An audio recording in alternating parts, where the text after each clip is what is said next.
Entonces el ego es lo que te avienta a decir, yo voy a ser uno de los que sí jala, ¿sabes? ¿Por qué? Porque soy especial. Es más, velo, un deck de inversión en etapas tempranas gira alrededor de quién, del equipo. Hola y bienvenidos. Soy Ricardo Martínez y como cada semana hablamos de lo irreversible en los negocios, el mundo y la vida. Estoy con Jorge Soto para platicar con un verdadero pionero del ecosistema tecnológico en México. Alguien que quienes lo conocen saben que siempre está operando 5 pasos adelante de la tendencia. Hola Rick, pues hoy conversamos con Guillermo Garza. Guillermo ha sido pieza fundamental en la construcción del ecosistema emprendimiento en la región, desde fundar Retail Sites, cuando las startups de producto no eran sexys, a ser mentor de las primeras generaciones de Guaira y además haber fundado Startup México. Más allá de eso, Guillermo es un estratega de la inteligencia artificial. Lleva años picando piedra antes de que ChatGPT fuera un término común. Y hoy viene a contarnos cómo se construye una empresa de AI con los ejemplos de Púrpura AI y Osaru, dos de las empresas que él fundó.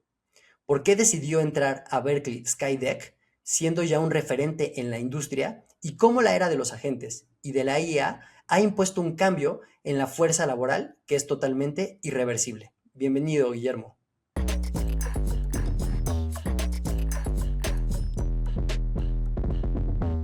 Hola, Memo, ¿cómo estás? Bienvenido. Muy bien, muchas gracias, Jorge. Hola, Rick, ¿cómo están? Hola, bienvenido, Memo. Un gusto verte de nuevo después de tanto. Qué bueno que estés por acá. El gusto es mío. Para nosotros está padrísimo poderte tener por acá y fíjate, algo que se me hizo muy, muy interesante y platicando con algunas personas que te conocen muy bien, pues me contaron una historia que se me hizo espectacular sobre cómo construiste un parque temático alrededor de un interés que nació porque a tus hijos les gustaban los dinosaurios. No sé si necesariamente es así, pero cuéntame un poco más esa historia porque nadie me dio como ese detalle fino que seguramente tú conoces y me encantaría entender, ¿no? Y es que algo que veo y que escucho de todas las personas a tu alrededor es que de pronto te metes una idea y la llevas a cabo a como dé lugar. Entonces me encantaría escuchar un poco más de esa historia. A ver, para darte preámbulo, voy a darte dos definiciones que para mí son muy importantes. La primera son mis mantras. Entonces yo tengo dos mantras que predigo mucho. El primero es origen no es destino, ¿no? O sea, básicamente me digo mucho a mí mismo que no tengo que ser perfecto hoy. Lo que me tengo que poner claro es una meta y mejorar un poquito todos los días hacia esa meta, ¿no? Entonces no porque no sepa hoy hablar alemán, no quiere decir que no lo voy a poder lograr en 3 años, en 5 años, y lo mismo aplica para cualquier cosa en mi vida. Y el otro mantra que tengo es a mi manera, o sea, literalmente algo que me caracteriza y los que me conocen no me van a dejar mentir, es que no me dejo guiar por los patrones establecidos de comportamiento social. Entonces soy mucho de, ¿y por qué no se puede hacer esto? O sea, si la razón es porque nadie se le ha ocurrido o porque lo ven difícil, lo que sea, pues eso no es una razón real, simplemente es que nadie le ha metido el tiempo o que falta un necio que le meta el tiempo para abrir el camino. Pues habiéndote dicho eso, te voy a contar la historia porque está muy interesante. Cuando mi mujer se embaraza de mi primer hijo, en una cantina en casa de mis suegros, mi suegro me dice si ya metí a la lista de espera a mis hijos, ¿no? A mi hijo en ese momento. Y yo le digo, pues no, está en la panza, o sea, ni al caso. Y me dice que si no estoy preocupado porque para las mejores escuelas hay lista de espera y que si necesito una recomendación que conoce a no sé quién, que porque casi desde que está en la panza, si querías entrar al colegio alemán o al suizo o al you name it, tienes que tener una lista de espera y te checan y background checking, ¿no? Y yo le dije que pues no, que para mí la educación no jugaba así y no era un problema. Y me dice, ¿por qué? Le digo, pues porque le voy a dar la mejor educación que sienta y que pueda a mis hijos.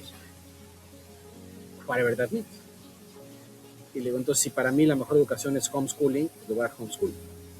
Y, o si la mejor educación es Finlandia, pues le voy a dar Finlandia.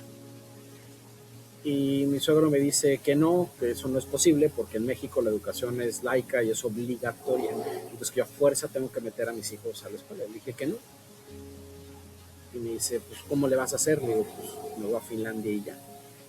Y me dice, como si fuera tan fácil. Le digo, no, sí, sí, es bien fácil. Le agarro, pongo mi negocio, me voy para allá y tan, tan. Pero más que necear, ahí me di cuenta de varias cosas. Lo primero que me di cuenta es que, en efecto, en México el camino no está tan claro para hacer las cosas fuera de lo que es lo convencional, ¿no? O sea, salirse tantito de lo convencional en temas de educación levanta cejas de conocidos y extraños, ¿no? Es como, eres el bicho raro. Y para mí eso era algo que me urgía atacar, porque yo no quiero que mis hijos crezcan pensando que son un producto. Entonces, Ken Robbins, que es un profesional que admiro y que he leído mucho al respecto, lo que habla es de cómo la educación que hoy vivimos nació en una época de la revolución industrial. Entonces, cuando nace la revolución industrial, pues a las personas las educaban como una lógica de línea de ensamble. Entonces tú tenías que aprender primero esto, y después de que acabas esto pasabas a esto, y después a esto, y era una secuencia hasta llegar a producto terminado, siendo producto terminado pues que te graduaste de algo para que entraras a trabajar a alguien más, a hacer A, B, C, D, E. Y esa lógica Ya. lleva vigente cientos de años. Ya rebasamos el 100 años de esto.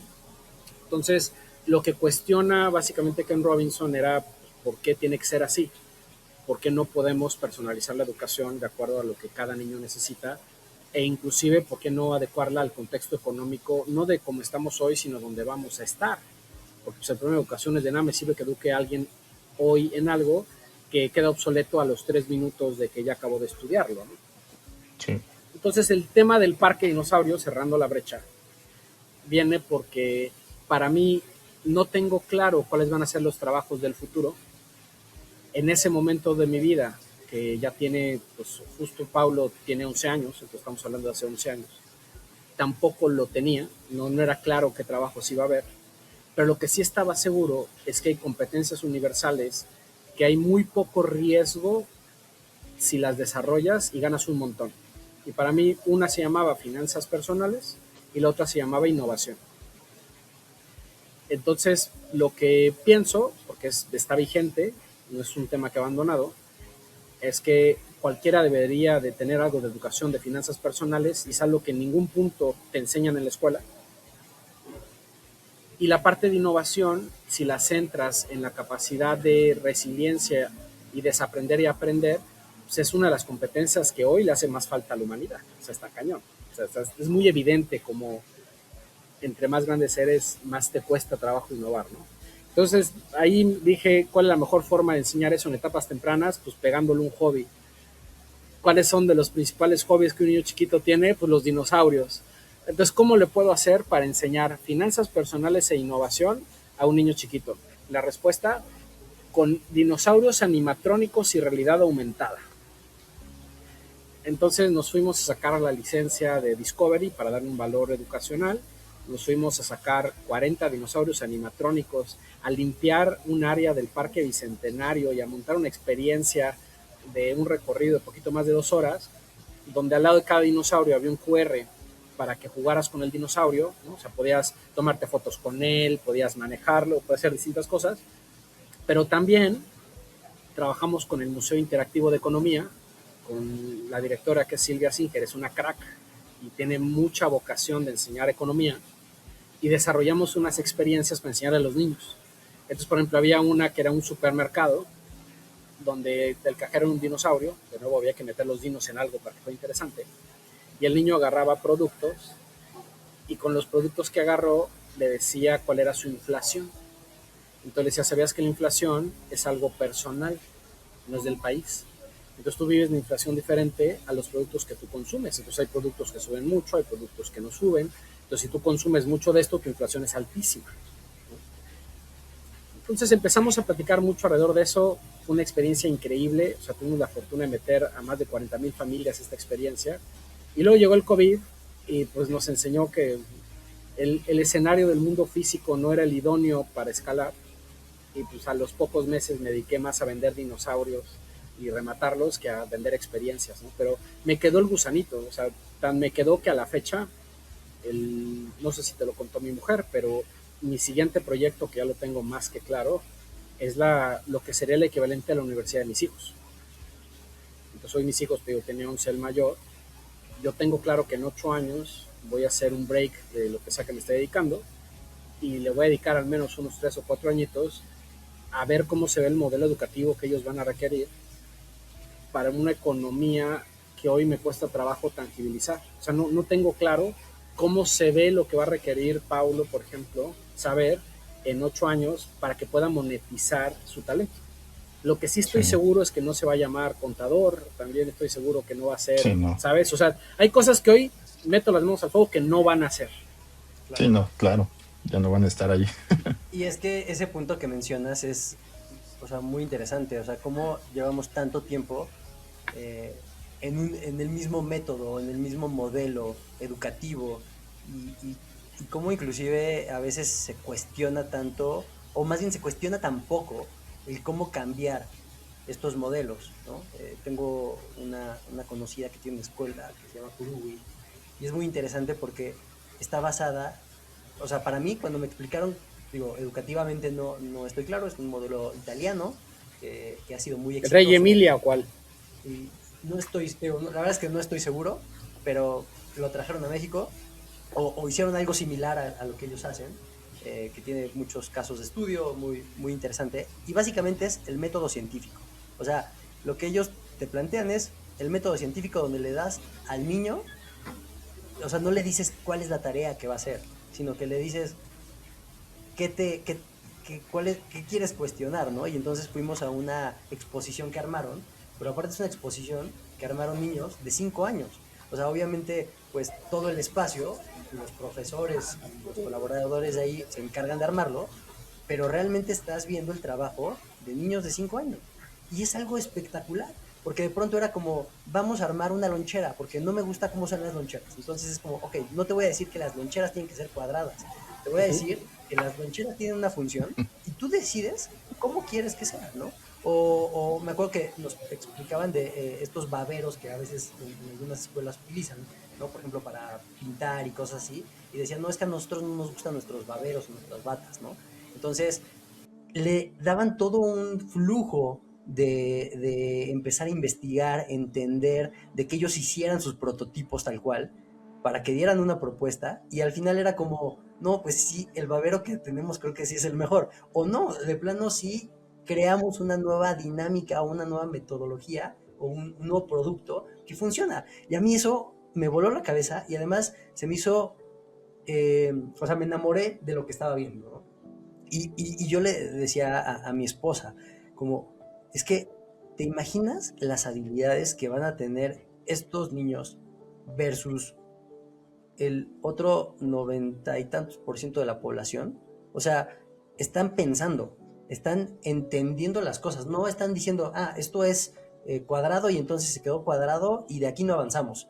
No, o sea, es, pues, ¿por qué tiene que ser cuadrado? ¿Por qué no puede ser redondeado? ¿Por qué no puede ser triangular? ¿Por qué no le podemos, es más, por qué no puede ser no, aforme? No sé, ¿no? O sea, ¿por qué no puede ser diferente? Y eso para mí es algo que definitivamente a nivel educativo es algo que nos falta, no solamente en México, en Latinoamérica y en todo el mundo, o en la mayor parte del mundo, como tener esta capacidad de poder cuestionar y no tener, por ejemplo, en el caso de los maestros, a esta persona que te dice las cosas son así y no me preguntes por qué, porque cuando preguntas, pues parece que lo estás retando o que le estás faltando respeto y entonces eso hace que pues te limiten también, ¿no? Desde muy chico. Yo creo que ahí, tal vez antes era mucho de no, no retes y las cosas son así, pero creo que ahorita todo está cambiando tan rápido, como decías, Memo, que no podemos vislumbrar qué es lo que va a suceder en los próximos tan solo 5 años, ¿no? Y que te pongas ese reto interno, no, o sea, es algo increíble. Creo que el tener esa visión de decir, primero tienen que llegar a cierta edad y después vamos a sentarnos y adecuar lo que hay que saber aprender, porque creo que va a ser eso, ¿no? ¿Qué tienes que aprender para cómo lo vas a poder aplicar? Para que en ese momento tal vez tengamos una sensación, una sensibilidad de, mira, creo que el mundo laboral va a irse por allá, ¿no? O el mundo emprendedor va a irse por X, Y o Z. Entonces, eso está muy bueno de tu visión y creo que lo extrapolas muy bien de tu lado profesional, ¿no? Lo unes muchísimo con el amor que tienes por proyectos, por innovar, por ver estos 5 pasos adelante. Creo que es algo que por eso nos fascinó la historia. Por eso comenzamos con esto, Memo. Está muy bueno, ¿eh? Siempre hay un loco. A ver, yo ya más en corto, porque necesitaremos un podcast dedicado solo a educación para poder hablar del tema, pero lo que sí les puedo decir que conecta mucho con Irreversible, con esta vista que tienen de conversaciones reales y de alto valor. Si yo les hablo de grandes realidades que ya no hay forma de detener, una gran realidad es que la economía a nivel mundial se está, vamos a llamarlo así, restableciendo alrededor de energía e inteligencia artificial, ¿no? O sea, la inteligencia artificial ya tiene una relevancia tan grande que ya es top 3 de conversación en general y estamos hablando de un mundo que no lo vio venir, ¿no? O sea, no figuraba. Y la segunda gran realidad, que es innegable, es que es una tecnología que pareciera que se hizo de la noche a la mañana. No es así. O sea, es una tecnología que desde 1940 ha estado evolucionando, que hoy lo que estamos viendo es la consecuencia de muchas matemáticas, donde si en pleno 2026 ya es como una especie de caja negra, porque hasta los mismos desarrolladores de ya sabemos que no hay alguien que pueda explicar al centavo exactamente cómo aprende, qué hace, cómo hace, o sea, es un conocimiento muy pulverizado, es que dale 10 años, dale 20, dale 30, y estamos en otro punto. Entonces, lo que hoy sí sé es que la forma en la que hoy concebimos el rol de las personas en el trabajo, la forma en la que hoy concebimos lo que es trabajo inteligente, no es a la que se van a enfrentar las nuevas generaciones. Entonces, véanlo de esta forma. Cuando se hizo la revolución industrial, se puso en jaque a los trabajos muy manuales, ¿no? O sea, si tú eras alguien que se dedicaba a hacer zapatos, apareció una máquina que hacía un chingo más de zapatos que tú, mucho más rápidos, no estandarizados y mucho más baratos, ¿no? Entonces, esa persona que lo único que hacía era hacer zapatos, pues lo que se vio obligado es a reinventarse y a hacer otra cosa, ¿no? Y eventualmente ya a nadie le hacía sentido aprender a hacer un zapato porque es algo que es más productivo hacer vía máquina, ¿no? Sigue habiendo fabricantes de zapatos italianos que te van a hacer un modelo, ¿no? Como guante, pero pues es un mercado boutique, super luxury y de cosas hechas a mano, ¿no? La humanidad no vio venir en qué momento se comoditizó la economía creativa y del pensamiento. O sea, si lo piensan, la revolución industrial lo que hacía que fuera valioso es lo de acá arriba, ¿no? Pues mi chamba no es cargar cosas, mi chamba es pensar y cobro caro porque yo soy el que hace la estrategia de no sé qué o tengo conocimiento. Esta tecnología lo que nos está diciendo es, señores, medio se está comoditizando el conocimiento porque tienes una chiva que se sabe más libros que cualquier ser humano vivo y que es capaz de encontrar información a una velocidad que ni siquiera no somos ni competencia. O sea, sería ridículo decirte que un ser humano puede competir con ella en generación de texto o en busca de información. No hay forma. Entonces, ¿dónde está lo valioso? Ahí es donde están las preguntas chingonas y creo que es donde está el fondo de las conversaciones ricas que hay que tener en los siguientes años. ¿Dónde está el valor de las personas? ¿No? Hoy, si me lo preguntas, es conectar, es empatía, es ser humano. Y con esto que estás viendo, ¿cómo lo has visto tú a lo largo de toda tu experiencia? Siendo consultor, llegas a México, empiezas a ser mentor. ¿Cómo ves este cambio de las ideas, de la generación de ideas y de lo que hacías hace un par de años a cómo lo estás operando hoy en día? Porque entendiendo tu mente creativa enfocada mucho en negocios, en modelos, en decir, si me están diciendo que es negro, lo voy a hacer por todos los colores, menos en negro. ¿Cómo has visto ese cambio de flujo de pensamiento realmente dentro de tu historia? Y con eso abro puerta un poquito a que nos cuentes esa historia de cuando eras consultor, que vienes para acá y terminas apoyando a emprendedores. Pero ¿cómo has sentido eso? ¿Cuál es ese feeling que dices, Dios, te asusta, te pone contento porque sientes que vas a hacer más cosas? ¿Cómo lo ves ahí? Voy a narrarlo lo más corto y concreto posible. Entonces, voy a Va. empezar por, siempre he sido un tipo que no le da miedo ser conejillo de indias. Entonces, por ejemplo, ¿qué estudié? Soy ingeniero mecatrónico. ¿Qué generación? Primera generación. Entonces, ¿cuántos ingenieros mecatrónicos había cuando yo escogí la carrera? Cero. ¿Cómo se veían los trabajos de ingeniero mecatrónico? Pues no existían porque no había un ingeniero mecatrónico en el mercado. Entonces, cuando yo entro a esa carrera, entro porque sonaba al futuro y sonaba a robots. Y desde la prepa, por ejemplo, yo ya hacía robots.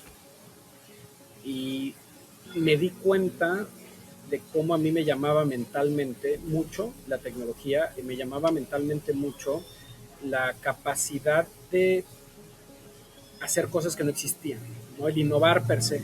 Primero más desde una lógica ingeniero, pero me llamaba muchísimo la atención, mucho, mucho. Entonces en la universidad, más allá de ser ingeniero mecatrónico, hice varias cosas exóticas, ¿no? O sea, primera cosa exótica, me fui a Alemania a aprender qué se hacía para que un coche se manejara solo. Te estás hablando que en el 2004 en Stuttgart ya había un doctorado, se llamaba Jürgen Minuth, que tenía un coche que se iba manejando solito de Stuttgart a Múnich. Y él tenía un algoritmo de control que sacaba exactamente lo que tenía que hacer para que ese coche se manejara. Estamos hablando de hace más de 20 años. Da lo que hoy un Tesla sorprende, pero este hombre ya lo tenía. Y cuando le Sí. preguntamos a este hombre por qué no lo sacaba, él lo que decía es que mientras estuviera vivo, no iba a poner su patente abierta porque le daba miedo que la humanidad tomara su invento y se pusiera a hacer coches bombas autónomos, ¿no? Mm, Entonces él desconfiaba mucho en la ética de las personas. Entonces ya. mi carrera se dio de una forma muy interesante porque al estar metido mucho en tecnología desde la carrera y al ser un tipo que no hacía lo ordinario, sino que estaba buscando siempre cosas raras, empecé a tener conversaciones muy temprano con gente que inventaba ciros peras locas, ¿no? O sea, te digo, este cuate que tenía su coche, eh, Sí. el que me enseñó electrónica iba a ser el primer mexicano con una beca para doctorado de electrónica y decidió dejarlo todo y convertirse en un artista. Y se fue al Instituto Mexicano de Bellas Artes a hacer esculturas en movimiento con foquitos, ¿no? Entonces, Cualquier parecido con la realidad es es mera coincidencia. correcto. Entonces, me llamó un montón la atención que en las conversaciones que tuve me daba cuenta que la gente buscaba algo más allá en la receta convencional de cómo tienen que ser las cosas. Entonces, ¿qué pasó? Pues soy un ingeniero mecatrónico que no acabé en la planta automatizando, sino acabé metido primero en planeación estratégica, haciendo o implementando algoritmos de control al comportamiento humano, ¿no? Entonces mis primeros análisis eran por qué tenías que comprar 3 Gatorade y no dos, que para alguien que estudió en la primera generación de mecatrónica es una aberración porque nos enseñaron brazos mecánicos, automatización, o sea, cuando yo explicaba a mis compañeros qué estaba haciendo en el jale, me decían, dude, es que no entiendo para qué estudiaste mecatrónica, cabrón, hubieras hecho cualquier otra cosa. Y mi carrera me fue llevando siempre a explorar cosas nuevas. Entonces, apenas pude, me fui a trabajar a Europa, por ejemplo, una consultora que era nicho en marketing científico. No existía lo que hoy conocemos como ciencia del dato y ya lo estábamos haciendo. Y de ahí me tocó empezar a entender, por azares del destino, qué significa innovación base tecnológica. Y eso me acercó a las incubadoras. ¿Qué rayos era eso, no? O sea, cómo se veía una startup. ¿Qué rayos era una startup? Eso me encantaba, porque en México en el 2005, cuando tú hablabas de una startup, decían, una pyme. Pues una startup sonaba a una empresa chiquita. Y yo les decía, no, es que no es una pyme. Y dice, ¿por qué? ¿Qué diferencia entre una startup y una pyme? ¿No? O no conocían. Y yo les decía, no, pues es que imagínense algo que es una empresa chiquita de pocas personas, pero que normalmente se hizo en un garage. Y son ejemplos los de Google, ¿no? Que es una página web, o sea, eran cosas que se basaban en software. Entonces en automático el mexicano te decía, o sea, burbujas. Te decía, como que burbujas, sí, pues el internet es una burbuja y el e-commerce es otra burbuja y todo es una burbuja, ¿no? Porque el mexicano per se es muy desconfiado y hemos tenido, históricamente hablando, muy mal sentimiento, regreso a economía personal y a finanzas personales, con la bolsa, con invertir en otros productos. La palabra riesgo es algo que le da alergia al mexicano, a tal grado que en vez de llamarle capital de riesgo, le llamaban capital emprendedor. O sea, venture capital, traducido en español, mexicano, es capital emprendedor. Porque si le pones la palabra riesgo, le da alergia a 9 de cada 10 mexicanos, ¿no? No, y aún así sigue teniendo esta aberración, ¿no? Por eso Sí. tanto el cambio de que dicen de vete a ver VCs a San Francisco y ven México, cambia un poquito el aspecto, pero sí, no, concuerdo. Entonces, resumen, y ya para cerrar mi carrera y hacerlo así, lo que les diría es, mi constante ha sido tratar de entender a nivel mundial quién está haciendo cosas que vale la pena replicar. O sea, se podría decir que si hablo de innovación, yo creo que hay dos tipos de innovación. Yo, según el libro que quieran, hay muchos, pero en mi libro está la innovación disruptiva y está la innovación incremental. Entonces, la innovación disruptiva yo no me siento capaz de hacerla. Yo no me siento un tipo que es capaz de imaginarse cosas que el mundo necesita antes de que el mundo las necesite. No me siento ese tipo, pero sí me siento un tipo que tiene suficiente apetito al riesgo para entender que cuando algo está en etapa temprana, que a lo mejor solo hay 100 pelados que lo están haciendo en el mundo, le puedo ver la oportunidad de decir, pues yo puedo ser el tipo 101 y Ya. lo hago años antes de que se vuelva un tema que todo el mundo lo está haciendo, ¿no? Y eso se ha vuelto mi fortaleza porque soy una persona que al haber vivido consultoría entiende el lenguaje de negocio, entiende procesos, entiende operaciones, entiende por qué una empresa va a la velocidad que va. O sea, no es sencillo de la noche a la mañana enseñarle a 5,000 personas que ahora hay que usar AI, ¿no? O sea, así no funciona, no es simple.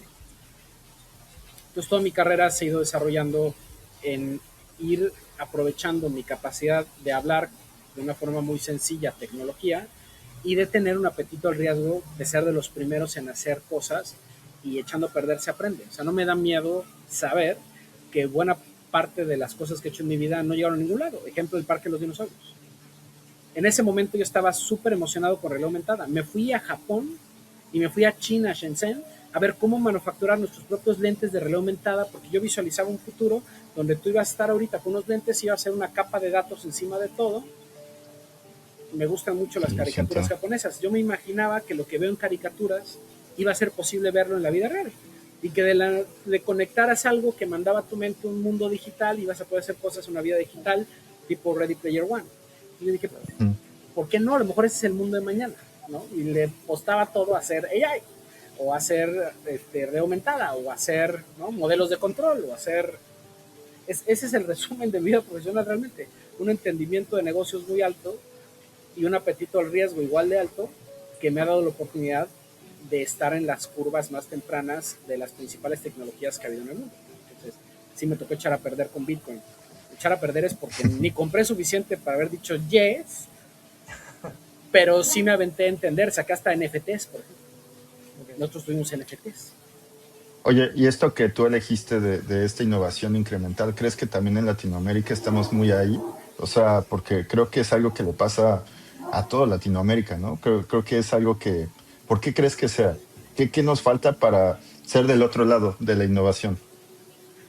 A ver, yo creo que sistemáticamente hablando nos faltan dos cosas y tiene que ver con nuestra raza y nuestra forma de ser.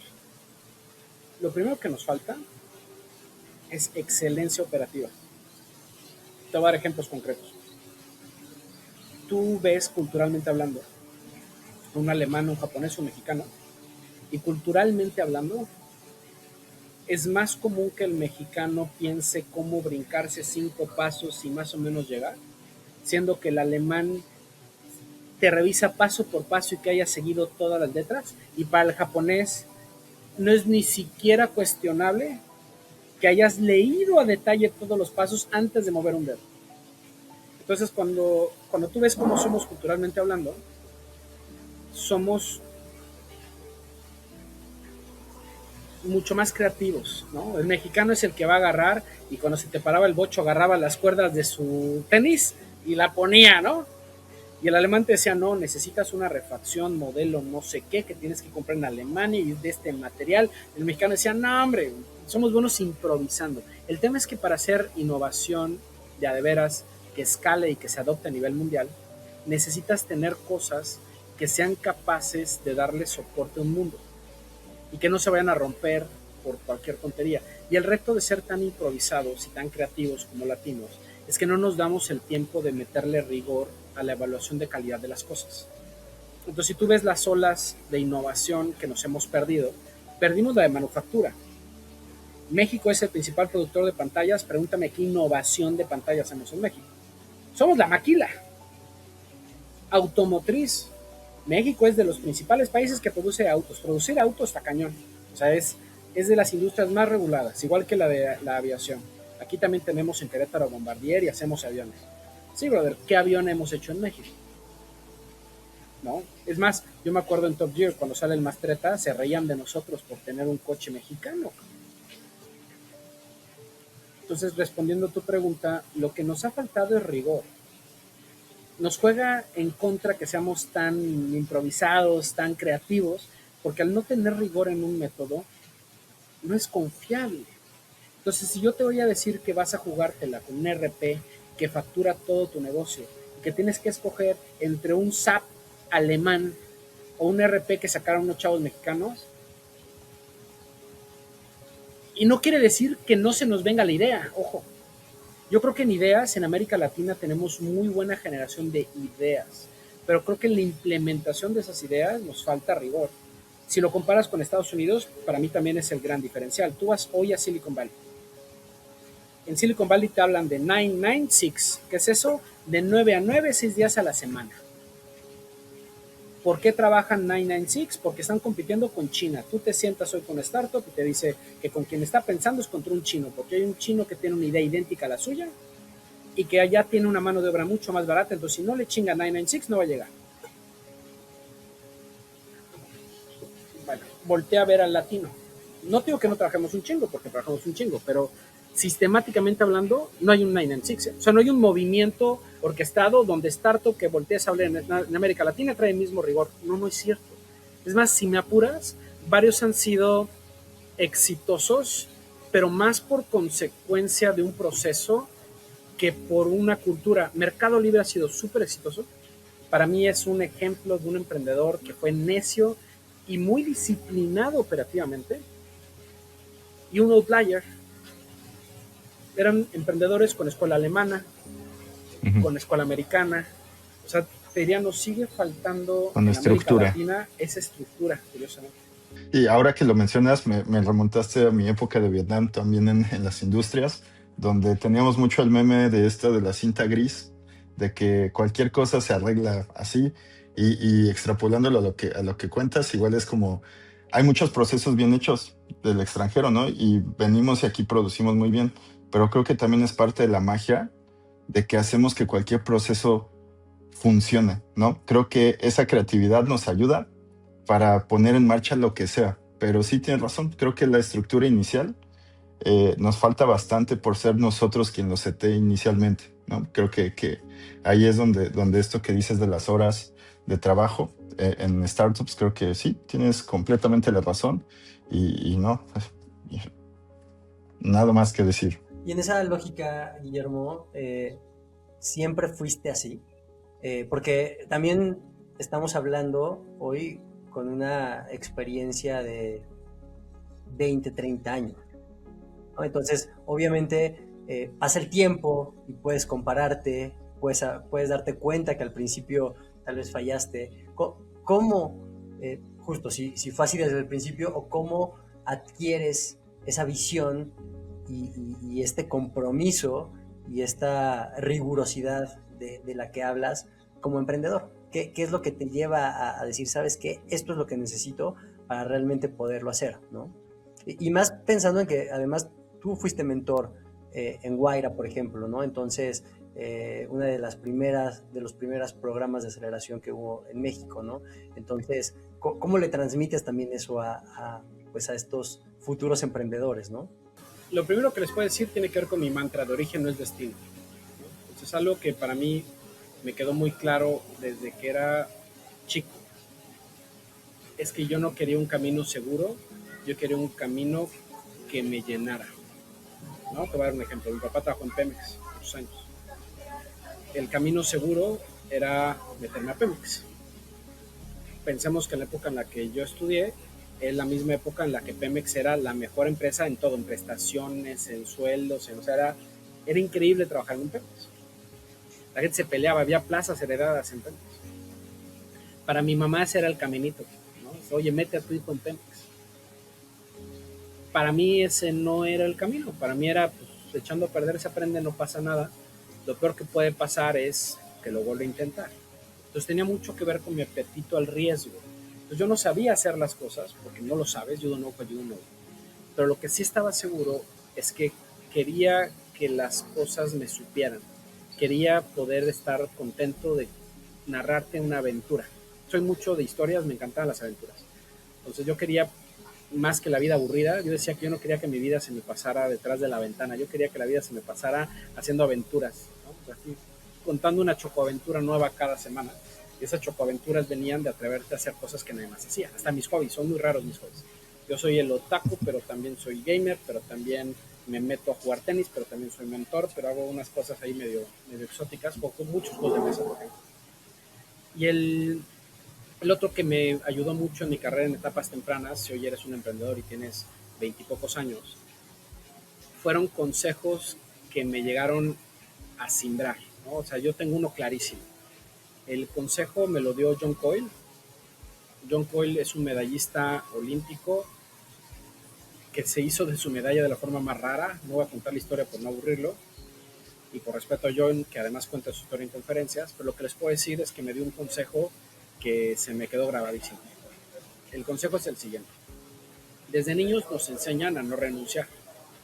Te dicen, oye, pues si vas a estudiar karate, hasta que no acabe la cinta negra no lo sueltes, ¿no? Oye, si vas a estudiar, ¿no? Hasta que no te gradúes, ¿no? O sea, hasta que no acabes la prepa, la secundaria, la carrera, está mal visto que renuncies. Entonces John lo que decía es que como está mal visto que renuncies, eso se te queda toda tu vida. Entonces está mal visto que renuncies de tu trabajo, que renuncies a no hacer algo. Entonces lo que decía que en el mundo de innovación, eso juega en contra, porque en países latinos principalmente, el éxito o fracaso de una idea va muy vinculado a la persona. Entonces, que tu idea no salga hace que tú seas un perdedor. O sea, que una idea fracase hace que tú seas un fracaso. Eso es muy latino. O sea que en culturas latinas, porque tiene algunos vínculos latinos, eso nos juega totalmente en contra. Entonces, lo que hacía sentido para él, y lo viví en su historia, era ponerse un plazo antes de renunciar. Entonces, lo que dijo fue, si te vas a comprometer a algo, hazlo. Pero no renuncies hasta que no pasen 2 años. Y hazte un reality check real a los 2 años. Y aplica para todo, desde aprender a jugar un deporte hasta un startup.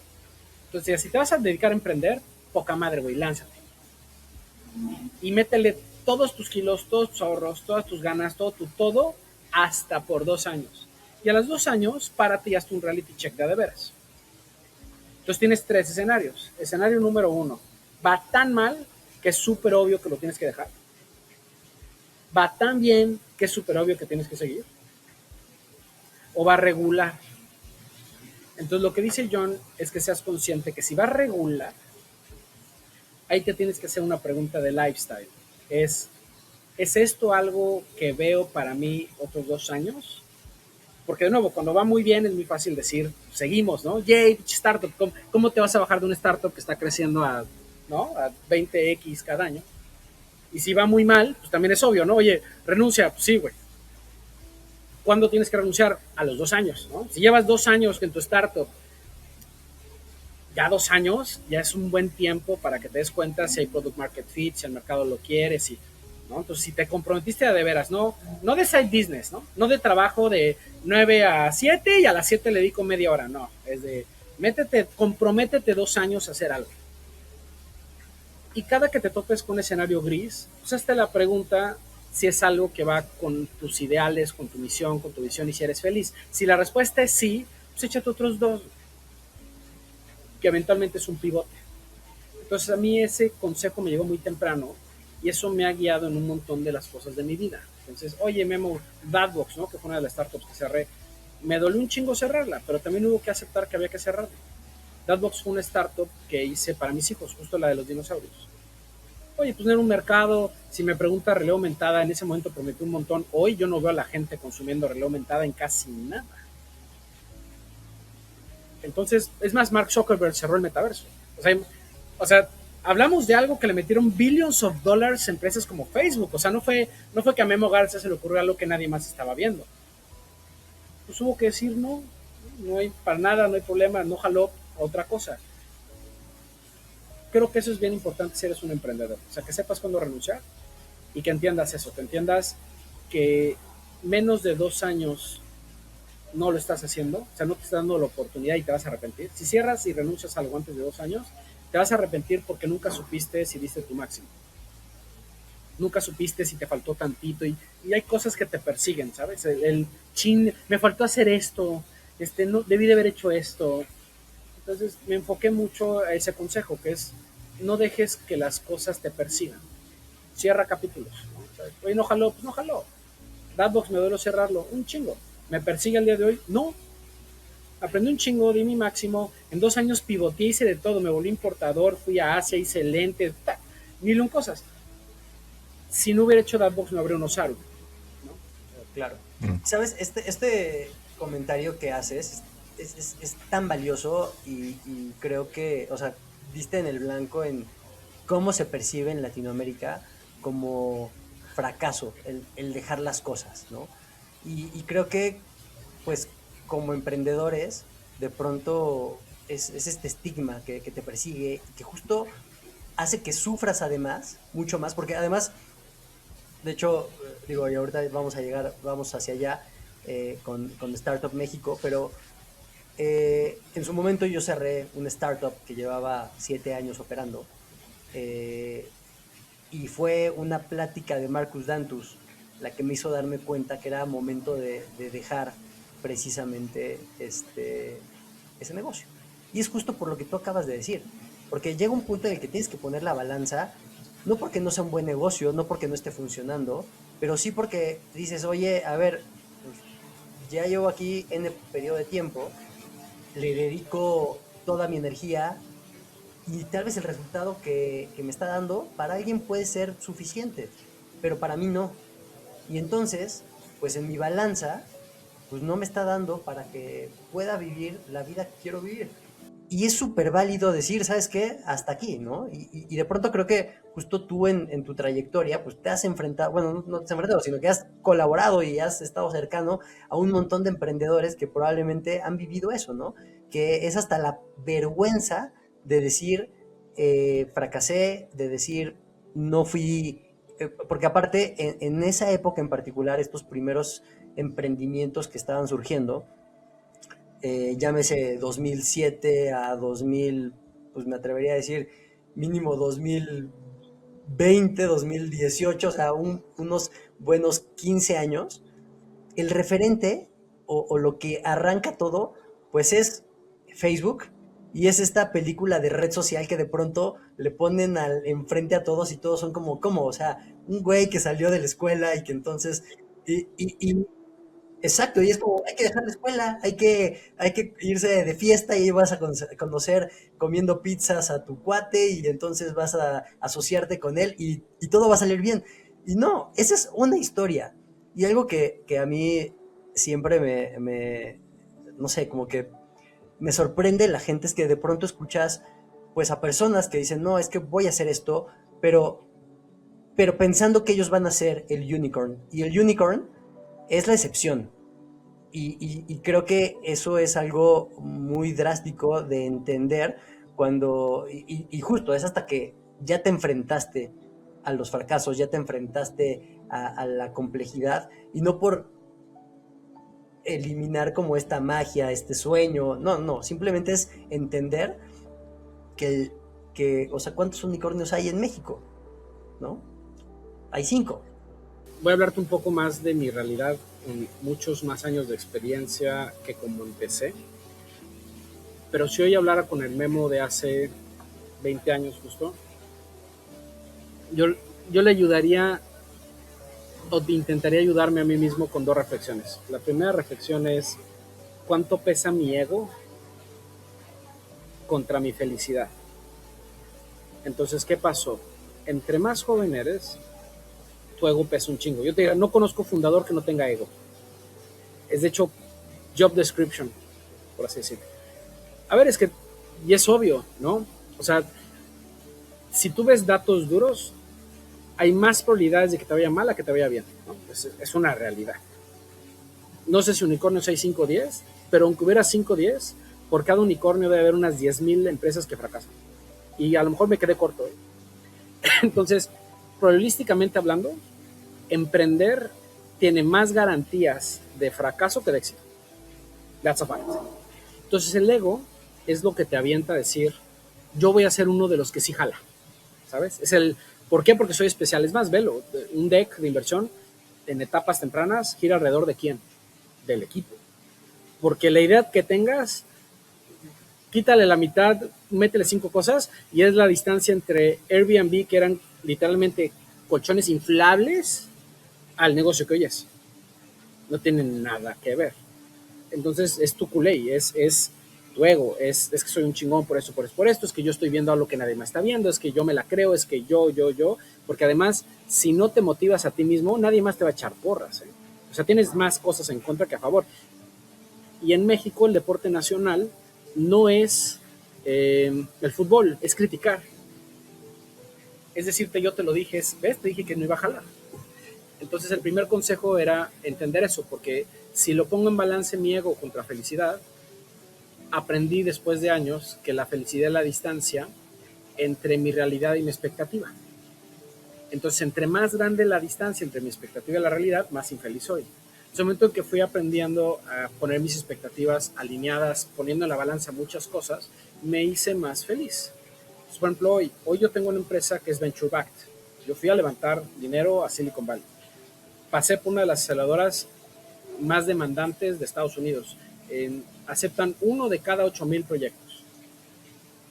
Sí, me metí a la carrera de levantar decenas de millones de dólares para eventualmente ser un unicornio, que si me apuras, unicornio es una tercera parte del viaje. O sea, mientras no tengas un éxito, unicornio o no unicornio es irrelevante, ¿eh? O sea, la empresa puede decir en papel que vale lo que tú me digas y mandes. Yo conozco founders de unicornios que están súper empinados, súper estresados, que no saben qué hacer porque tienen el consejo respirándole aquí, porque no se ve para cuándo y necesitan más lana para mantener el negocio abierto y ese dinero nadie lo está dando, o hablas de down rounds. O sea, el estrés al que te metes por la etiqueta de unicornio, ese no es el final del arcoíris. El éxito es el final del arcoíris. O la IPO. Entonces, bueno, y en México hay IPOs inexistentes. O sea, entonces, bajo esa reflexión, ¿cuál era mi definición de felicidad? Pues mi definición de felicidad es, yo quiero tener un éxito, no quiero ser un unicornio. ¿En cuánto tiempo quiero tener un éxito? En 8 años que mi hijo va a ir a la universidad, que es cuando quiero cambiar de proyecto. Entonces me ayudó mucho entender y conciliar felicidad con ambición y ego, porque hoy yo sé que estoy trabajando por tener un éxito, sé de qué tamaño quiero el éxito, sé cuánto tiempo le quiero dedicar y sé que tengo 8 años para llegar ahí. Entonces sé que yo tengo que llegar a tener un negocio que esté facturando entre 5 y 8 millones de dólares antes de que llegue el 2030 para que pueda tener un éxito, hacer cash out y con eso dedicarme a hacer otras cosas. Entonces eso ayuda y empieza a balancear desde en qué se te va el tiempo, a quién le rindes cuentas, qué es aceptable y qué no. O sea, es que piensen que cuando levantas capital de riesgo, es ridículo, que es inaceptable estar creciendo cada año 30%. Es inaceptable. O sea, si no estás creciendo a 100 y cacho, vas mal. O sea, es 2x, es 3x, 3x, 3x, 2x, 2x. Y últimamente está aún más cañón porque ahora hay empresas de 5 pelados que llegaron a facturar 900 millones de dólares en 8 meses. Sí. ¿No? Entonces, y súper pulverizado todo. Y ahí el tema es que vemos estos 8 meses, pero justo son 8 meses, que no significa que el camino de 5 años se va a mantener. Porque y crecer un 30% es una chinga, ¿eh? Claro. O sea, no es una enchilada y no es para sentirse mal que tienes un negocio que está creciendo doble dígito cada año. Claro. Entonces, los consejos que le podría dar a un emprendedor hoy es que entiendan y que aprendan el balance entre su ego y su felicidad. Y es individual. O sea, ¿qué expectativa tienes? Oye, si lo que te mueve es la historia sexy de Venture Capital, se vale, ¿eh? Claro. Si no hubiera gente así, tampoco habría los Ubers. O sea, tiene que haber gente que vaya por esa misión y que los mueva esa misión, porque si no, no habría empresas de ese tamaño. Pero también hay que entender que no es para todos y que lo que sacrifican esas personas a veces es un chingo, ¿eh? O sea, hoy por hoy, hasta escalas de Jeff Bezos, los ves divorciados, sin hijos. Elon Sí. Musk, ¿qué te voy a platicar? Elon Musk es un genio que admiro desde la lógica de negocio, pero no lo admiro a nivel personal. Yo no quiero su vida. Si hoy me dices swap places, ni en drogas. A mí un día me dijeron, ¿qué estás dispuesto a dejar en el camino con tal de la grandeza? O sea, y creo que no, o sea, tienes toda la razón. O sea, no hay nadie que haya hecho algo grande que no deje demasiado en ese aspecto, ¿no? Regreso a sistema y proceso, ¿no? La pregunta es que todo regresa ahí. ¿Qué significa rigor operativo? La verdad, estar obsesionado con los detalles. Obsesionado es, puta, que todo tu maldito día estás pensando en ese maldito tornillo que no sabes cómo poner. Claro. Si no existieran ese tipo de personas, no habría empresas del tamaño que hay. Ujú. Pero no cualquiera está hecho para poder meter ese tipo de rigor mental y ser disciplinado y estar taca, todo el maldito tiempo y todo. O sea, ¿por qué? Pues porque de nuevo, si tienes hijos, pues también hay que dedicarles tiempo, ¿no? Bueno, en teoría. Si tienes matrimonio, pues también. O sea, Claro. el recurso por excelencia más valioso del mundo es el tiempo. No es ningún otro, es el tiempo. Y normalmente las cosas de tu vida se pelean por ese tiempo. Entonces, ¿cuánto vale el ego personal contra el ego profesional, contra el ser padre, son muchas cosas? Entonces, ten tu bucket list. Ahora, cuando tú empiezas Startup México, justo ahorita hablamos de esta visión, ¿no? Que obviamente, y justo nos lo decía un invitado, Héctor, ¿no? Que uno es eh, genio en el presente, no en el momento en el que estás haciendo las cosas, ¿no? Eh, Cuando tú llegas bueno, me gustaría entender cómo empieza Startup México. Lo que me llevó a Startup México fue la consultoría. Entonces ahí te va. Secretaría de Economía estaba concursando un proyecto. El proyecto se llamaba ProSoft 2.0. ¿De qué trataba? Había una bolsa de dinero para becas para desarrolladores. Y el problema que tenían era que había un subejercicio de esas becas. Entonces el concurso era quién podía desarrollar el nuevo programa, pensando en que había $1,000 millones para becas de desarrolladores y solo se ejercían 600 millones. Entonces mi consultor aplicó y ganó. Lo que nos hizo diferentes es que en vez de hacer mapas de ruta de ya estudiaste Java 1, sigue Java 2, después Java 3, lo que pusimos en la mesa fue pregúntale mejor al programador cuánta lana quiere hacer. Oye, ¿quieres hacer 200 varos? Padrísimo, mira, alguien que gana 200 varos, habla inglés, sabe Python, sabe Scrum y hace esto. Hoy tú sabes esto. Lo que te puedo ofrecer con los programas de becas es que estudies esto y después esto y después esto. Bueno, pasaron de 600 millones a un sobre ejercicio.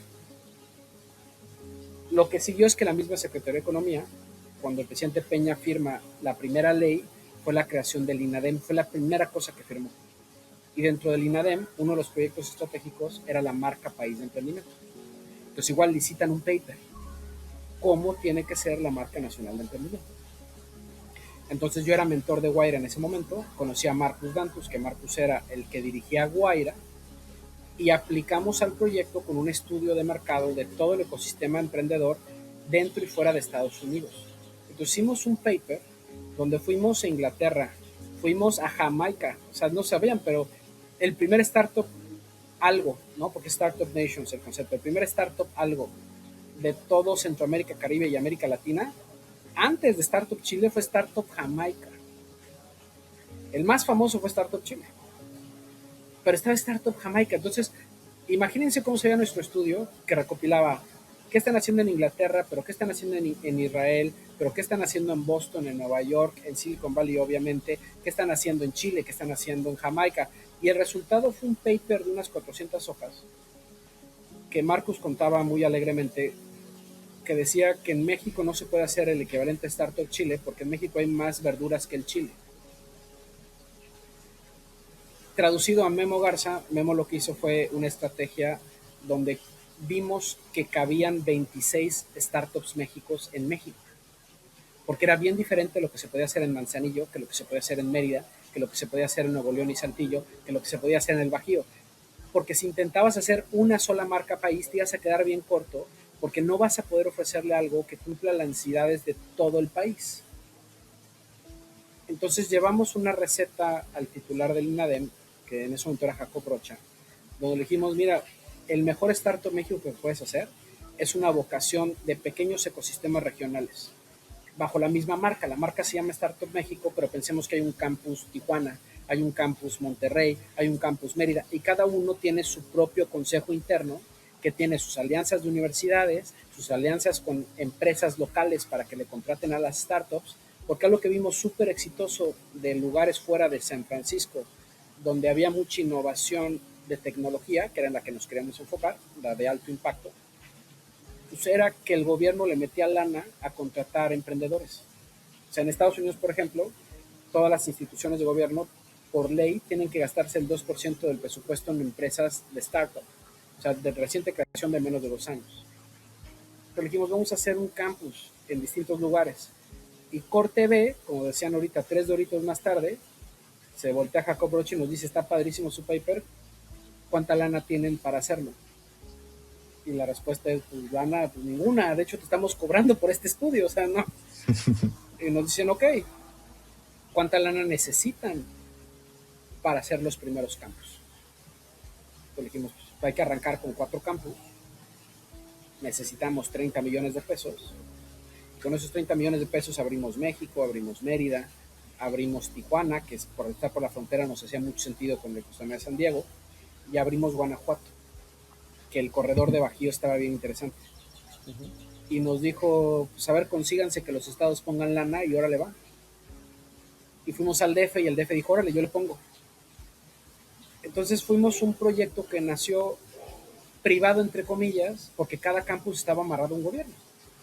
Entonces en el DF pues, estamos amarrados al SEDECO, pero al final le damos una vista nacional y la marca era Startup México y tratamos de alinearnos siempre al INADEM. Entonces fue la forma en la que creamos Startup México, fue revisando lo que hacían otros países y aventándonos a hacer una propuesta que en ningún otro lugar estaban haciendo. Porque no existía otra cosa así. De hecho, era un plan tan loco que, por darles una idea, el primer año incubamos poquito más de 400 empresas. No existía en América Latina algo de ese tamaño y con esa locura, porque aparte era equity free. O sea, si hoy lo revisan, la lana no la quemamos en emprendedores, o sea, no se fue en otra cosa. Entonces decías, y es el problema que nos sucedió cuando se va el presidente Peña. ¿Dónde estaba el autosustentable del modelo? Pues estaba en desarrollar una capa de servicios a empresas que nos pudieran ayudar a fondear el ejercicio hacia las startups. Porque sí, claro, las startups, al ser equity free, pues no tienen ninguna vocación de éxito. Y como si lo acabas de decir, no es venderles, como lo acabas de decir hace un rato, exacto, no hay exits, entonces pues, aunque tuvieras un poquito, ¿no? Estuvo muy padre la experiencia porque aunque sabíamos que no era sustentable, hoy existe Startup México, pero para nada es lo que era, y éramos conscientes que no era sustentable, también éramos conscientes que no hacerlo nos hacía perder una ventana de oportunidad, porque ese sexenio hubo dinero para emprendedores. Claro. No he vuelto a ver. Le dieron mucho momentum a emprendimientos, ¿no? Creo que si bien igual y algunos jalaron, otros no, pero creo que fue parte esencial de que todo explotara en el país, de más aceleradoras. Sí. ¿Cuántos fondos de inversión había en ese momento? ¿Cuántos hay ahorita? No, sí, no. Es más, corporate VCs. Hay un montón de corporate VCs ahorita en México. Todos tienen el suyo. Sigma tiene el suyo, FEMSA tiene el suyo, ADO tiene el suyo. No, o sea, es muy común que escuches corporate VC. Cuando arrancamos, ni en drogas, ¿qué es eso? ¿Cómo crees que una empresa le va a entrar a invertirle a una startup? ¿No? Sí, no. Entonces fue, de nuevo, arriesgarnos a hacer algo que nadie más quería hacer, porque no era sexy, no era rentable, no había negocio. Tus clientes son startups que lo que quieren es dinero, no pagarte. Claro. Pero aprendimos un chingo y nos divertimos un montón. O sea, yo aprendí en esos 6 años de innovación todo lo que sé, básicamente. Porque me tocó, pensemos que el incubar tantas empresas, me tocó de primera mano tener conversaciones de cripto, de Internet de las Cosas, de blockchain, de inteligencia artificial, porque pues eran las cosas. Se ven unas ideas, yo me acuerdo Aliada, ¿no? Cómo se ve el Uber, Mm. pero de las amas domésticas, de las empleadas domésticas. Ujú. ¿No? Un chavo llegó con una máquina para hacer tortillas como si fueran espresso. Le digo, la idea está genial, el tema es que a nivel mundial no hay una demanda tan alta de tortillas.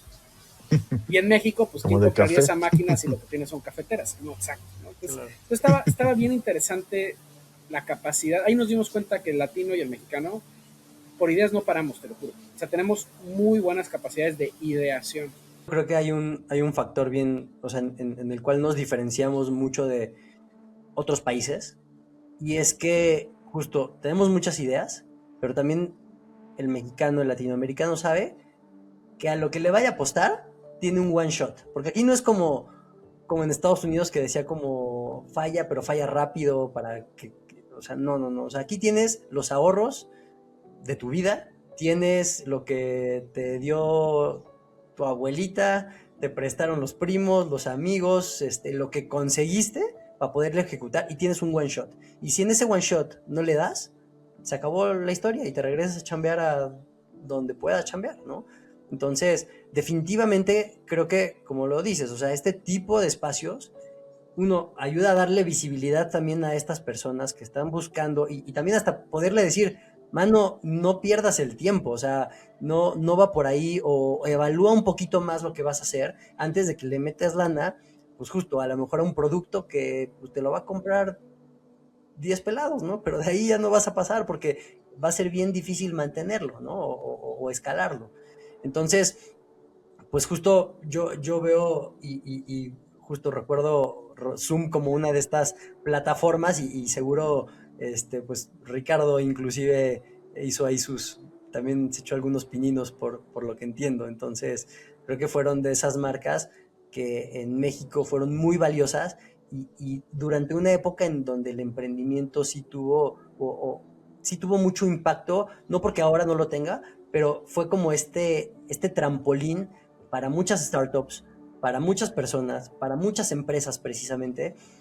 Ahora VCs, o sea, creo que fue un momento bien interesante del ecosistema emprendedor que sentó las bases para lo que tenemos hoy. Que no es menor, ¿eh? No, no, no. O sea, yo sí creo que México, y tal les remeto con esta última reflexión, las generaciones han cambiado un chingo. Y lo que te puedo decir que hoy se toca es que cada vez más el emprendedor entre sus 20 y 30 está llegando con proyectos ambiciosos. ¿No? O sea, te diría, cuando nosotros hicimos Startup México, nuestros primeros 2 años, si me preguntas cuál es el principal problema de México, lo que te hubiera contestado es pensamos muy chiquito. O sea, el reto que tiene México es que es una economía suficientemente grande para que pienses que si la pegas en México ya está. Entonces no piensas en cómo haces el mejor software del mundo, piensas en, mira, si me lo contrata FEMSA y Bimbo, ya estoy hecho, ¿sabes? A diferencia de un chileno que desde que hacen la startup ya sabe que se tiene que salir de Chile porque en Chile no le va a alcanzar ni para el saque, mismo en Argentina. Entonces cuando tú ves al emprendedor sudamericano, dan por hecho que arrancan en su país pero después brincan a México, todos se acaban aquí. Sí. Porque el tamaño de mercado en México es, si no es México y Brasil, no existes en América Latina. O sea, si tienes Sí. Uruguay, Paraguay y Chile, a un fondo de inversión o como startup no eres tan atractivo si no das el brinco a México y Brasil. Brasil más, pero Brasil es tierra de nadie, ¿no? Y Sí. al mismo tiempo en Estados Unidos, América Latina no es relevante, o al menos no lo suficientemente relevante, porque voltean y dicen en Texas hay más dinero que en todo México.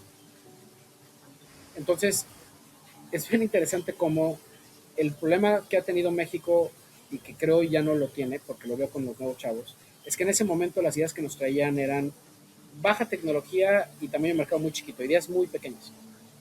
Y hoy veo chavos con ideas mucho más ambiciosas, mucho más grandes, mucho más voladas, si tú quieres, pero, pero es de esas cosas que si le pegan big time. Ya. Entonces hoy ya veo un Robbie Peña Castro que con lead sales se aventó a echarse unos pitches en Shark Tank loquísimos, donde con casi nada de ventas su negocio vale 10 millones de dólares, ¿sabes? O sea, hoy ya ves un mexicano que se avienta con mucha confianza ese tipo de cosas, porque además tiene como respaldarlo, porque también ya hay muchos mexicanos que han pasado por Bank Combinator, por Techstars, por, ¿sabes? O sea, Sí. ya hay. Tú me preguntas cuando Ya son hicimos Startup segundos México, founders. es que no Sí, había, ¿no? Sí, no, nada. puta, Sí, no. inexistente. Tú ahorita ves a los hermanos Bilbao, ¿no? El Ujú. Andrés, sobre todo, que anda por todos lados. Pues hoy está poca madre contar la historia de Rappi, porque a Rappi le fue bien, ¿no? Sigue sin tener un éxito, pero pues es una empresa que domina un nicho y que va hacia ciertas cosas y sigue creciendo. Pero es que antes de eso no había ni los Rappis. Entonces hoy habla de una Rappi mafia, habla de cómo tener generaciones de founders que vivieron lo que es crear una startup y moverse. Ya tenemos de esos. Antes no había. Exacto. Sí, no. Nada. Sí, Nada, nada, hace nada. 10 años no había, o sea, no, ¿cuáles eran las empresas que decías, ay, yo quiero trabajar en esta empresa, ¿no? O sea, pues apenas iba entrando Rappi, o sea, a México, hace 10 No, años. y O sea, no, regreso a país que le gusta criticar. claro, Entonces era, ¿dónde vas a trabajar, no? O sea, ¿cuál era el sueño dorado de trabajo? claro.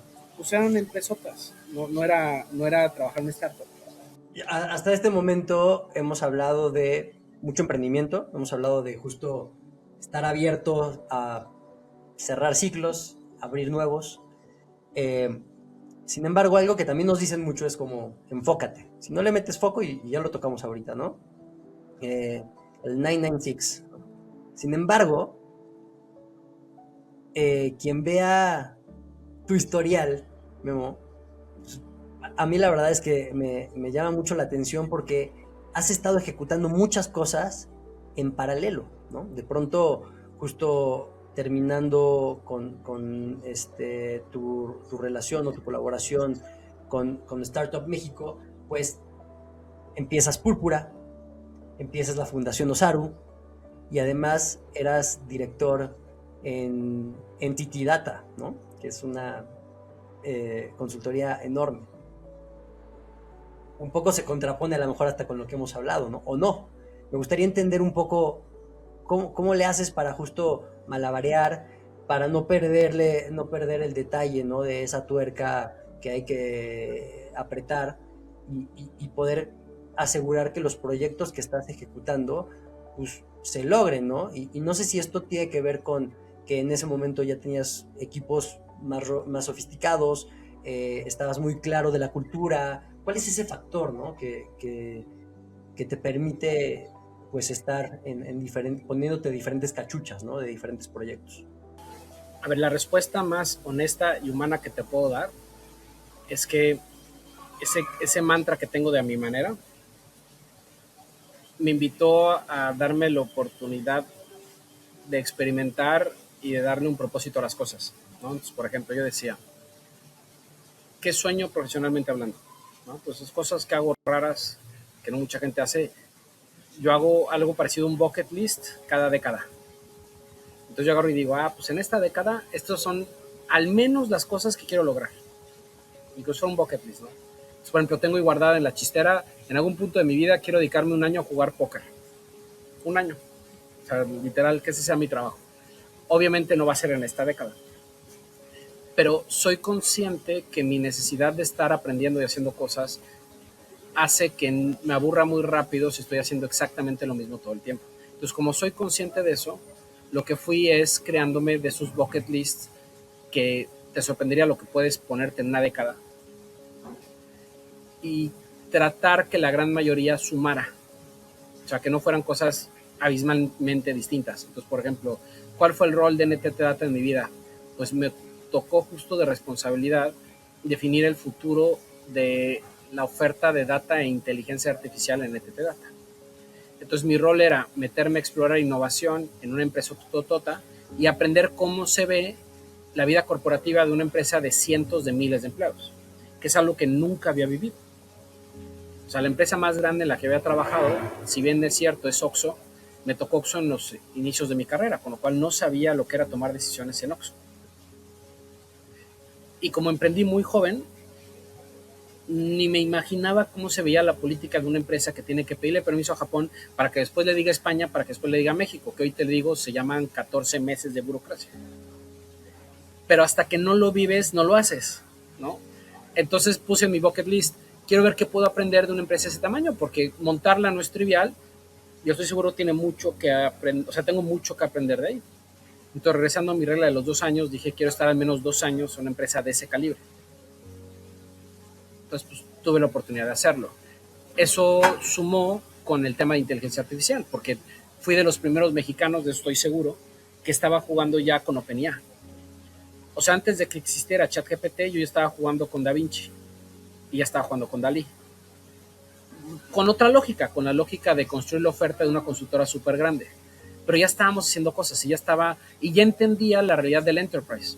O sea, tuve la oportunidad de sentarme a liderar los esfuerzos de innovación. Entonces me tocaba hacer cosas divertidísimas. O sea, yo me acuerdo Profuturo, que es de las empresas que tuve el gusto de trabajar en su plan. Yo lideraba el esfuerzo de ayudarles a cuestionarse avenidas de crecimiento. Pues ahí me tienes a Memo con sus locuras proponiéndole al director general de Profuturo una marca de ropa que abraza a gente de la tercera edad, porque una de esas un e-commerce hacía sentido. Y que lo puse como un tema de innovación súper lejano y que no tiene nada que ver con su core business y demás, pero que valía la pena que supiera que existiera. Entonces me di cuenta en NTT Data que todo lo que sabía se podía implementar con otra lógica, con la lógica de una empresota que quiere hacer cosas. Entonces, respondiendo a tu pregunta, en mi caso lo que me funcionó es que yo creé mi currículum.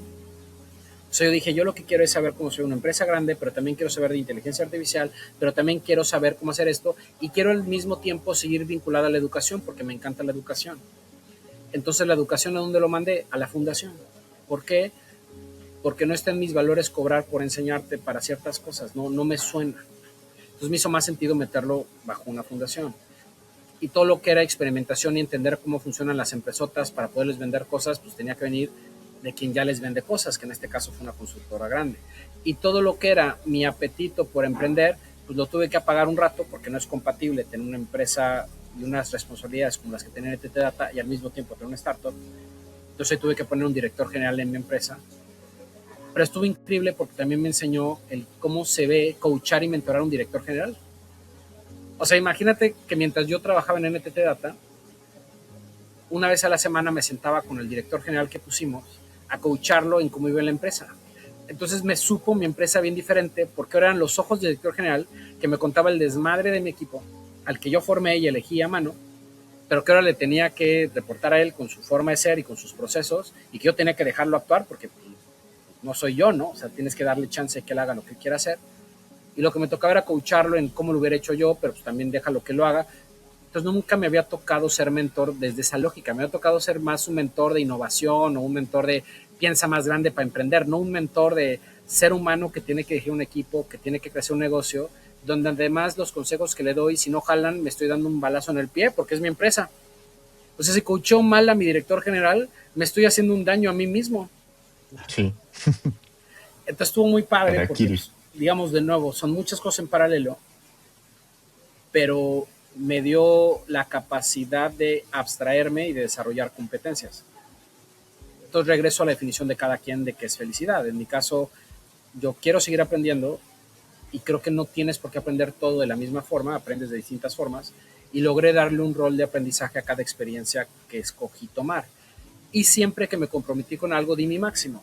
Entonces, cuando estaba en NTT Data, solo trabajé en NTT Data, mientras que Púrpura tenía un director general y mi rol era de coach del director general, pero no era, yo no trabajaba en Púrpura, ¿no? No. Y la fundación, pues siempre he dedicado tiempo a temas non for profit por fuera, ¿no? Es que ese no me duele y a la fecha sigue viva y con la fundación damos contenido educativo gratuito a mujeres, ¿no? Específicamente de inteligencia artificial.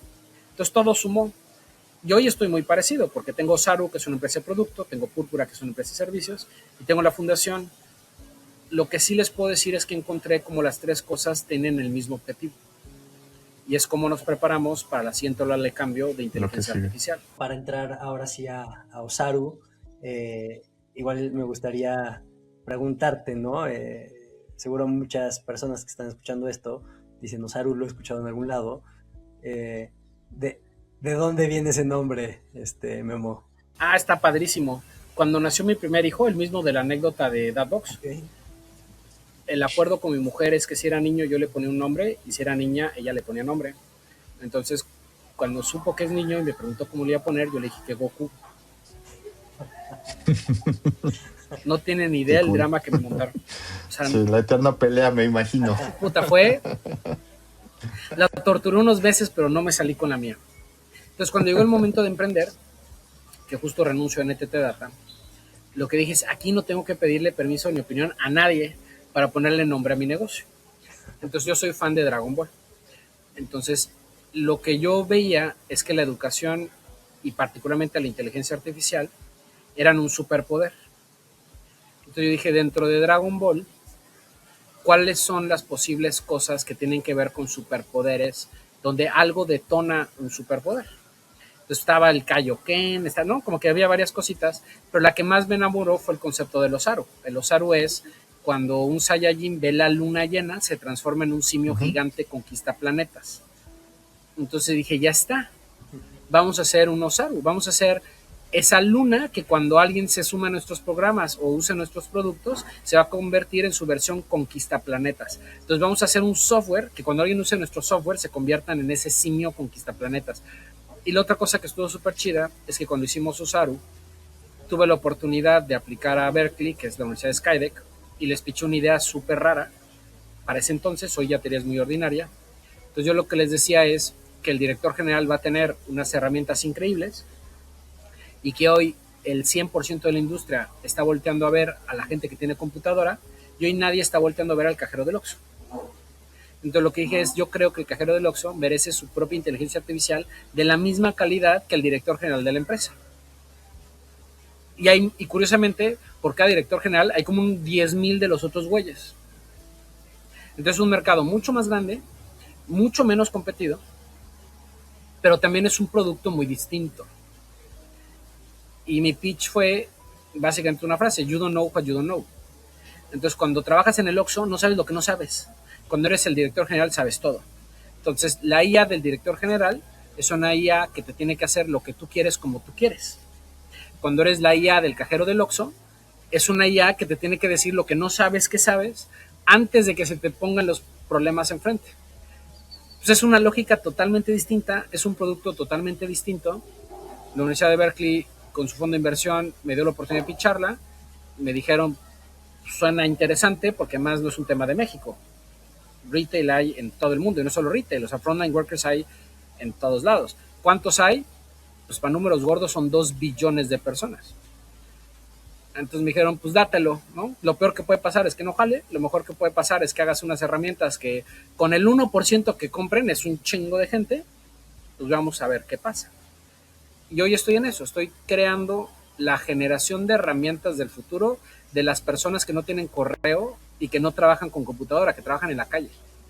Los que trabajan en las cajas, los que trabajan acomodando productos, los albañiles, hoy estoy haciendo la IA de ellos. Y es una IA bien distinta, es una IA que está en WhatsApp, por ejemplo, porque es lo que ya saben hacer.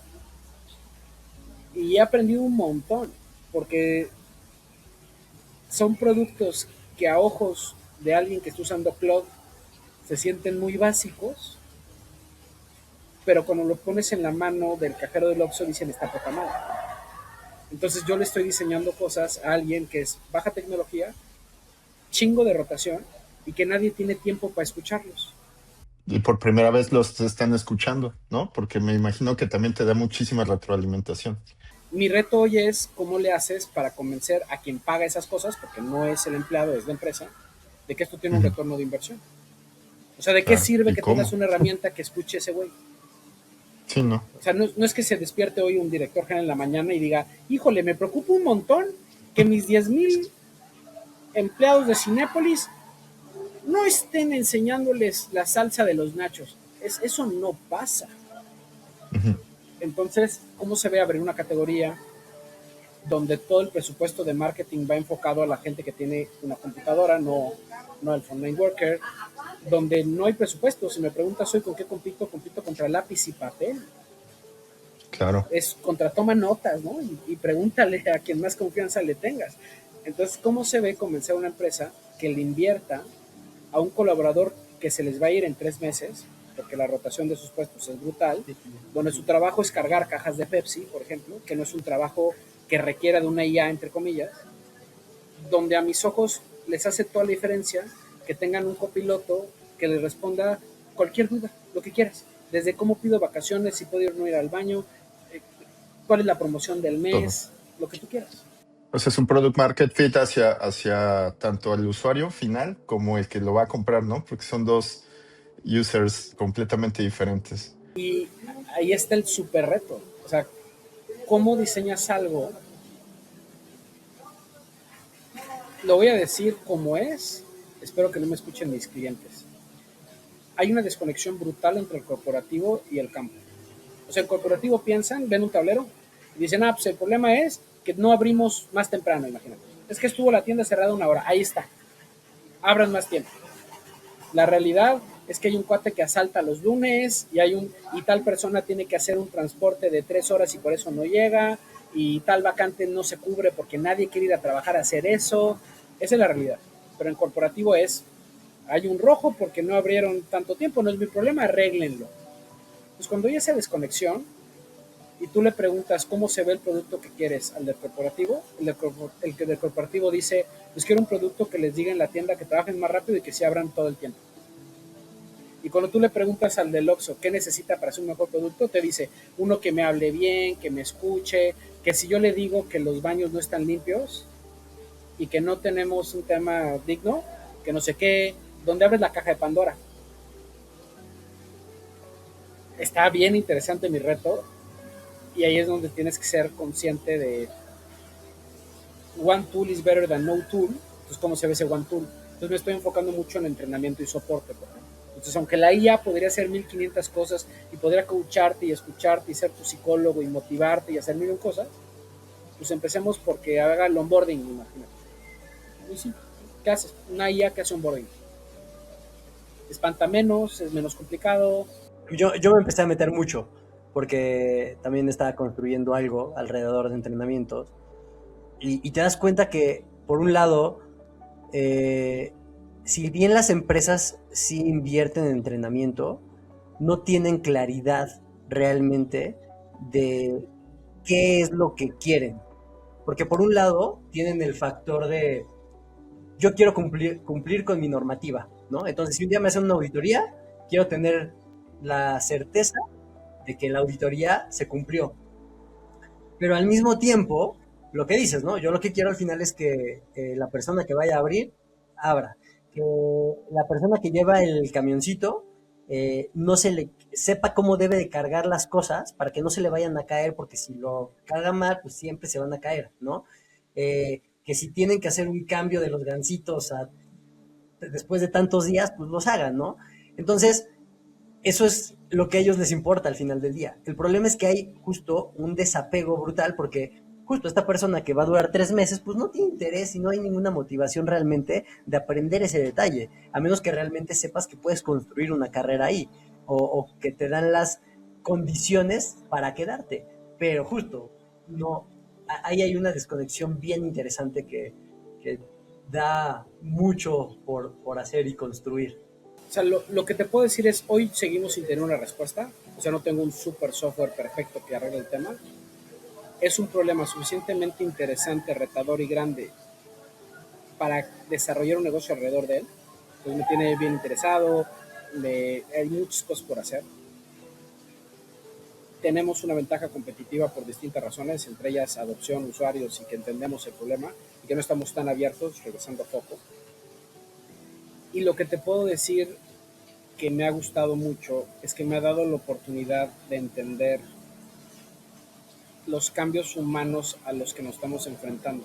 O sea, porque si crees que va rápido, imagínate cómo se ve el mundo cuando eres el cajero del Oxxo.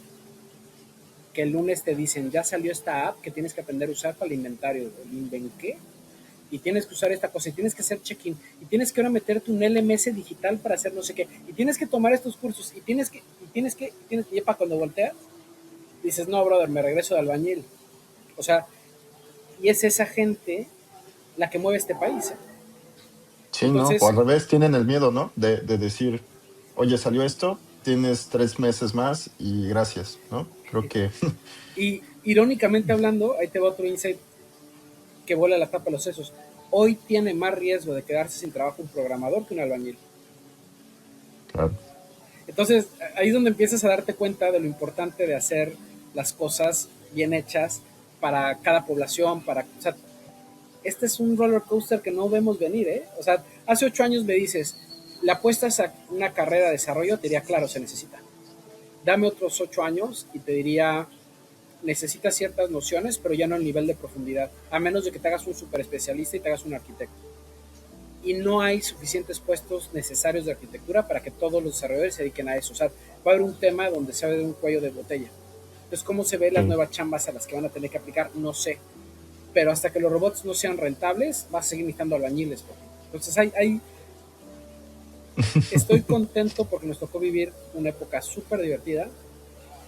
A quien sea que esté viendo esto, que sea emprendedor, les diría, estamos viviendo una época igual de divertida que cuando se hizo la primera panificadora y en México salió la más grande del mundo.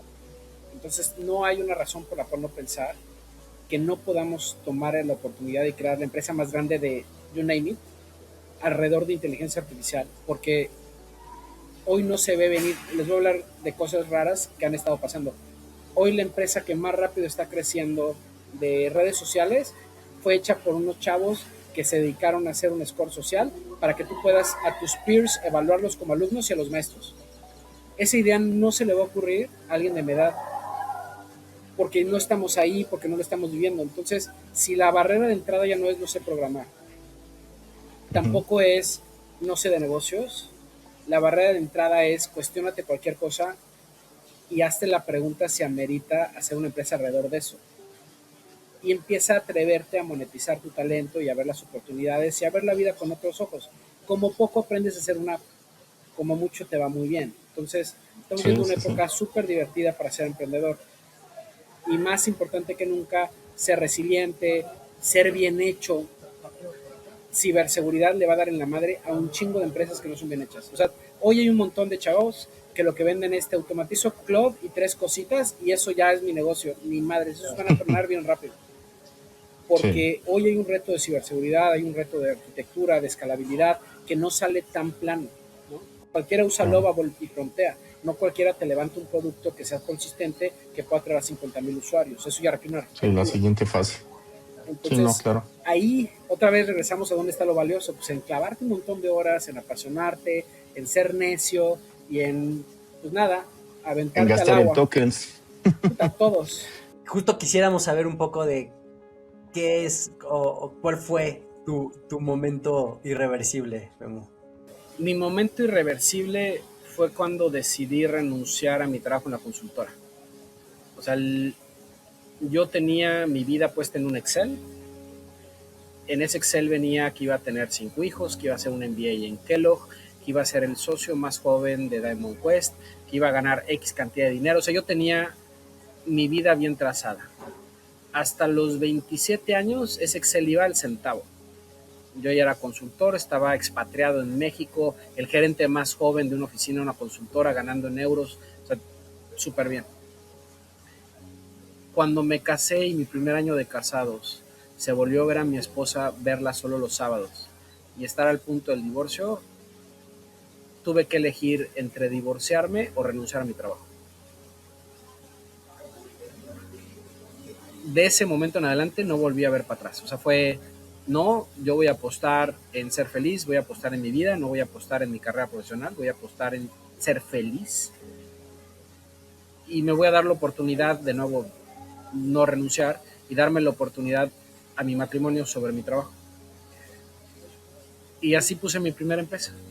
Mi primera empresa fue con mis ahorros, intentar vender los servicios que había aprendido a hacer en Europa y atreverme a hacer cosas que todo el mundo me decía que no hiciera, ¿no? O sea, mi suegra me decía no renuncies, está muy duro el mercado laboral, la vida corporativa, o sea, no es lo mismo cobrar quincenas seguras que veto a saber cuándo ves un peso.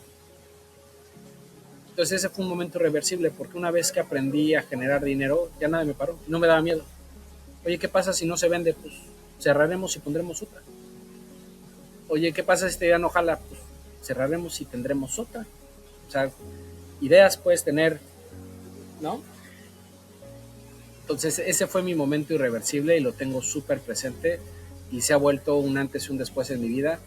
Yo creo que la gente emprende o porque lo mamó en casa y vio el ejemplo y le perdió el miedo, o porque se metió un súper madrazo. En mi caso, yo casi me meto el madrazo y eso fue lo que me invitó a emprender. No, pues excelente. Muchísimas gracias por compartirnos toda esta experiencia. La verdad tienes una historia digna de contarse y momentos, más de un momento irreversibles por todo lo que nos has contado. Muchísimas gracias y nos dejas muchísimo que aprender. Mil gracias por estar con nosotros. No, a ustedes por darme la oportunidad del foro. Hablo un montón, pues, pero gracias por escucharme. Y nada, a todo lo que nos escuchan, sean irreversibles, sean irreverentes, sean constantes y dense la oportunidad, ¿no? O sea, no me gusta la frase YOLO porque no es cierto, you live every day, pero sí es cierto que si te mueres, game over, ¿no? Entonces vive todos los días y sean felices. Tomar acción es irreversible. Si encontraste ideas de valor en este episodio, compártelas con ese amigo que necesita escucharnos. No olvides suscribirte, deja tu like y mándale esto a alguien antes de que el algoritmo nos esconda. Gracias por escuchar.